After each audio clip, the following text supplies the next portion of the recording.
Track 12. You will hear an interview with a backgammon player called Shani Okello. This week, Shani Okello, the exciting new Kenyan backgammon player who saw the game for the first time while out looking for work with her brother, kindly agreed to answer some questions. Welcome, Shani. Thank you for coming on the show. Hello. Tell us about how you discovered backgammon. Well, I was very poor. My parents had died and it was difficult for me and my brother just to find food and live from day to day. Then, one day, I saw some kids playing something. I thought, what's keeping all these kids so interested? So I had a look and saw backgammon for the first time. Then I noticed that they weren't just interested, they were happy and excited. Shaking the cups and throwing the dice, I wanted to be that happy too, so I joined a backgammon club. Were you successful straight away? No. I think I must have lost my first 20 games, but I didn't mind. I was learning a new game that was great fun to play. Then I was taught some strategies by the teacher, and that's what made the difference. Eventually, I won my first game. It was against a boy who had beaten me many times before, but this time I won, and he cried. What is it about the game that you like?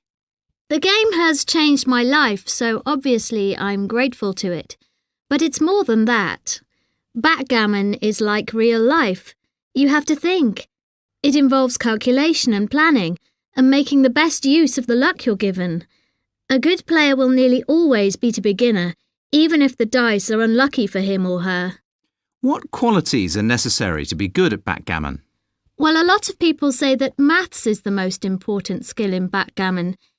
It's true that you have to be able to make complex calculations, but to me the most important thing is motivation. To be perfectly honest, I believe that if you have a strong enough desire to win, you'll be very hard to beat. You played a tournament in Siberia too. What was that like?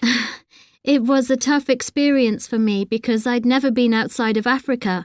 I'd never travelled that far at all. I enjoyed it very much, though it was very cold there when I arrived. I'd never experienced such cold weather. I think that's why I didn't perform as well as I could. But at least I got some experience of a big tournament. What advice would you give to someone taking up backgammon for the first time? Go for it. It's a great game. You'll need to study a lot to be a good player, but if you love the game, that's not a problem. But please don't do what a lot of players do. From world-class champions to absolute beginners, don't go complaining about your bad luck. I can't stand that. How has your life changed since you took up backgammon? I can do a lot of things now that I couldn't do before, and that's all because of backgammon.